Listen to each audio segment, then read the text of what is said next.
Magandang gabi sa ating lahat. Magandang gabi. Magandang gabi. Ready na ba tayo? Ready na. Mabuhay, Treskel yun. Mabuhay. Mabuhay! Mabuhay ang Chelsea. Mabuhay! Mabuhay tayong lahat. Mabuhay! Lahat ng dumadaan dyan na against sa korupsyon, bumubusina. Lahat bubusina. Uuwi pa ba tayo? Hindi! Ulitin ko ha, uuwi pa ba tayo?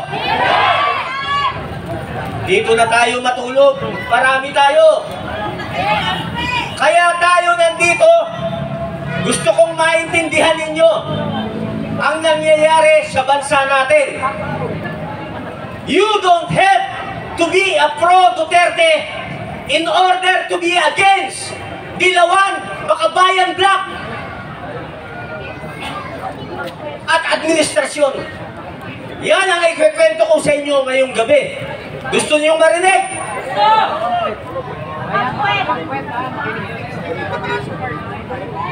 Kaya tayo nandito, tayo yung nakakaunawa kung anong nangyayari sa bansa natin.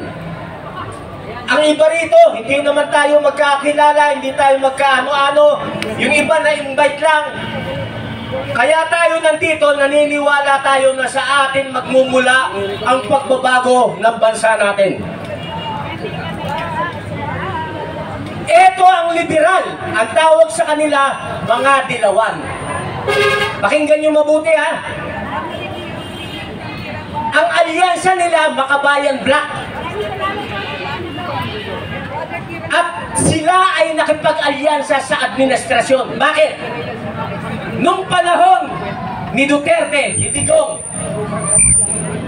nawala na ang liberal sa mga matataas na posisyon sa gobyerno. Ganon rin ang Makabayan Black na ginagamit ng ating CPP-NPA. Dinurog sila ni Digong. Hindi na sila makabalik. Kaya ang ginawa nila, nakipag-alyansa sila sa administrasyon. Their only vehicle para makabalik sila sa highest post dito sa bansa natin is through BBM. At ginamit naman sila ni BBM na attack doon sa mga sumusuporta sa mga Duterte. Ang problema nating malaki ito. Alam ng lahat ito. Liberal, Makabayan Black, administrasyon, sinusuportahan ng Western world. Alam nyo na kung sino yung bansa na malakas. Kaya ang plano nilang lahat para magkaroon ng tsansa ang liberal at makabayan sa 2028, kailangan nila ng sasakyan. Ang sasakyan nila, ang administrasyon. Kaya ang plano nila, narinig nyo yung nagsalita kanina, anybody can be a president in 2028 except a Duterte. Hindi natin sinasabi perfecto si Digong. Actually, para sa kaalaman nyo, alam ng iba sa inyo rito, kami yung nakipaglaban kung bakit natigil natin ang constitutional lockdown at ang kursahang pagbabakuna ng experimental vaccine. Tayo po ang nagpatigil niyan. Pero wala tayong sigaw against sa gobyerno nun. Ang kinalaban natin, DOH at saka IATF. 2 buwan tayong natulog sa harap ng Supreme Court. 4 na buwan tayong natulog sa harap ng Senado. Kaya napatigil natin yan. Kaya nagkaroon tayo ng panandaliang kalayaan sa ngayon. Ito na naman tayo, mas mabigat na laban. Mas mabigat na laban, pero alam ko, maipapanalo natin. Bakit tayo kukunti lang? Ito siya. Gusto nyo malaman? Kapag kayong mga nandito, ako naniniwala yung mga vloggers natin na nandito, lahat ng sineshare ninyo katotohanan. Okay? Pero pag share ninyo, ang ginagawa ng mga minions nila, mga warriors nila sa keyboard, lahat ng sineshare ninyo, delete na kagad yan. So hindi na kumakalat. Hindi nyo ba alam na lahat kayo na mga makatotohanan vloggers, nakasyaduban kayo lahat? Yes! Akala nyo na isi-share nyo sa marami. lang yan sa circle of friends ninyo. Pero anong ginagawa ng kalaban? Ganito, makinig kayo. Kapag ka may sinare silang mali, inuulit-ulit nila sa social media, paulit-ulit yung mali, paulit-ulit. 1 buwan, 2 buwan, 3 buwan, hanggang 1 taon, paulit-ulit. Sa mainstream media, yung mali, paulit-ulit rin. 1 buwan, 2 buwan, 3 buwan, 1 taon, paulit-ulit. Yung bagay na paulit-ulit din yung nababasa at nakikita, nagiging totoo na sa paningin at pandinig ng iba. Tama, mali? Tama! Ngayon, pagka may na-pick up kayo sa Facebook page ninyo, kahit na mali, ang ginagawa ninyo, isinishare nyo pa. Yun ang gusto nila. Yung maling pinakalat nila na pick up nyo. Sabi nyo, mali ito eh. I-share ko nga sa circle of friends ko. Sinare nyo na sinare. Yun ang gusto nila. Kasi yung mali kumakalat. Dapat pag may nakita kayong mali, delete nyo na kagad. Mamamatay siya ng natural death. Nakukuha niyo yung logic? Tanong ko sa inyo, naniniwala pa ba kayo sa mainstream media? Hindi! Lakasan natin! Naniniwala pa ba kayo sa mainstream media? Hindi! Kita nyo, kunti lang yung matatalino. Lahat na nandito, kayo ang pag-asa ng bayan, kayo nakakaintindi ng tama. Tama! Lahat ng wala rito, mga bobo! Tama!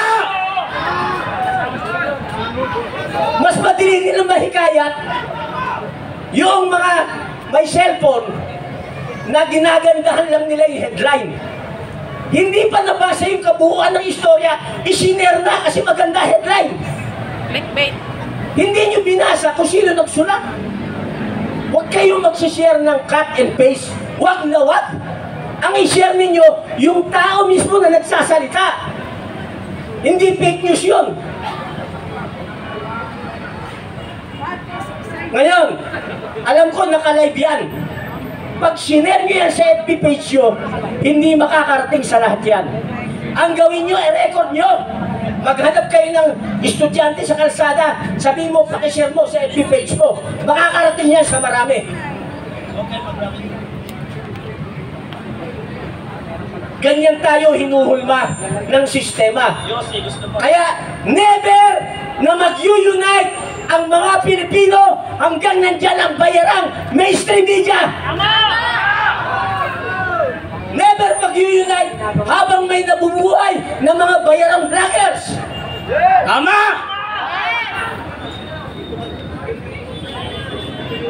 Gusto nyo malaman paano tayo manalo? Ano? Gusto nyo?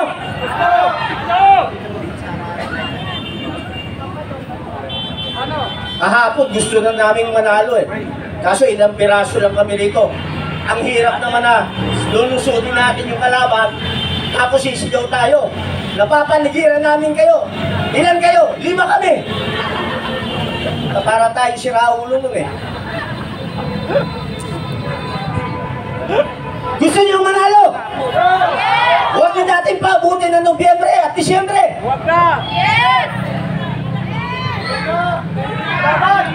Sa estimate ko, simula sa likod hanggang dito, mga nasa 300 patas tayo. Mamaya-maya, may mga dadating pa ng mga tropa, abutin tayo ng 600. Ang Pilipino, ganito. Pakinggan niyo mabuti ha. Majority ng Pilipino, ganito. Noong wala pa yung cellphone, mas madaling magparami. Pag sinabi mo, punta tayo Luneta, ang dami kagad. Kasi yung balita, nasa nandun lang sa Luneta. Wala kasi. Telephone nun, may party line pa. Hahanap ka pa ng telephone booth, dala kang benching ko para makatawag ka. Ngayon, meron ng cellphone, ang bilis. Bakit ang tagal natin dumami? Lahat ng Pilipino ang kaisipan ganito. Hintayin ko muna silang dumami, pag madami na, saka ako sasama. At ganun ang kaisipan. Tama! Patay na dami. Naghihintayan lahat. Maganda, maghintay tayong dumami. Magdala ka ng tulugan mo rito mamaya. Dito tayo matulog. Dito natin, hintayin natin sabay-sabay dumami tayo. Tama! Hindi sa bahay. Wala na uwian. Tama!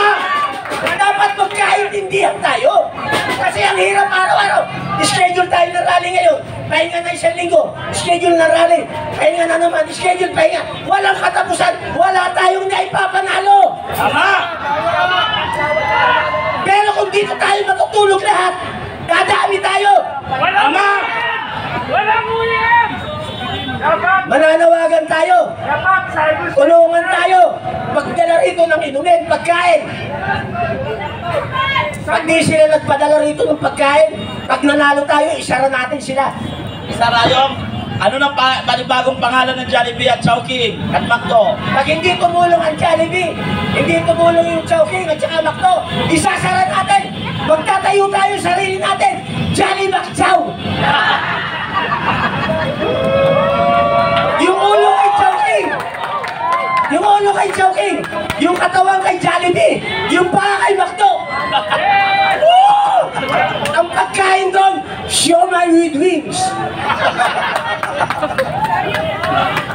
Lupet mo talaga. Tumulong na kayo. Woo! Dito na tayo matulog. Walang uuwi! Wala!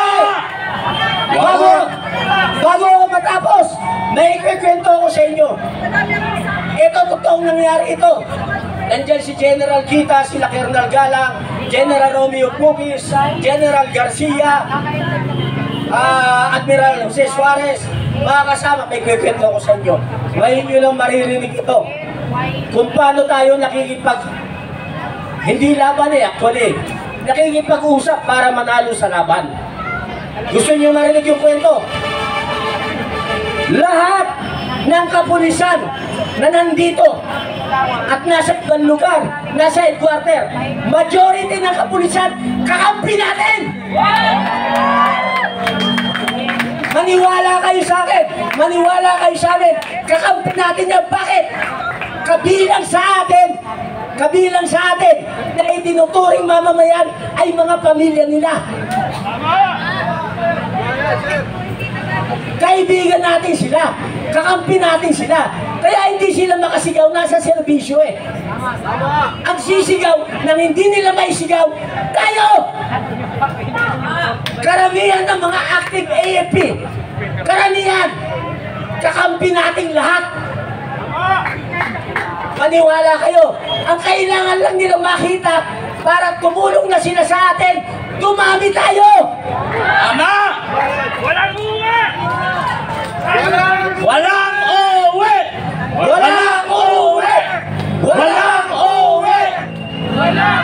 Ang umuwi ngayong gabi, ipagdarasal namin, pangungutin kayo! Mapanaginipan nyo sana si Martin Romualdez! Mapanaginipan nyo si Saldico! Di ba bangungot yun? Malaking bangungot yun!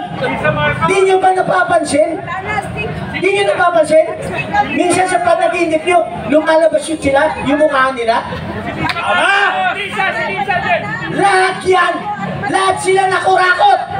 Pangalanan ninyo, pinatay ko na lahat yan sa panaginip ko! May sinaksak ako sa kalangala! Putang ina, dinukot ko yung puso! Binuksan ko yung tiyan! Putang ina, nagising ako, kinagat ako ng lamok! Putang ina, sabi ko sa lamok, putang ina ka, bayaran ka rin, bayaran ka! Putang ina, patay na sana lahat kung di ako nagising.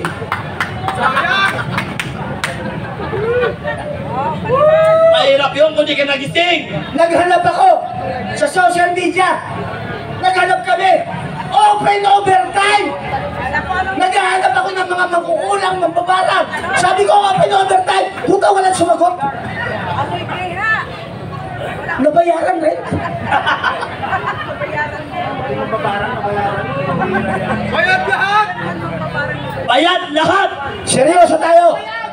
Bayad! Tayo lang ang nakipag-meeting ng harapan sa Armed Forces of the Philippines.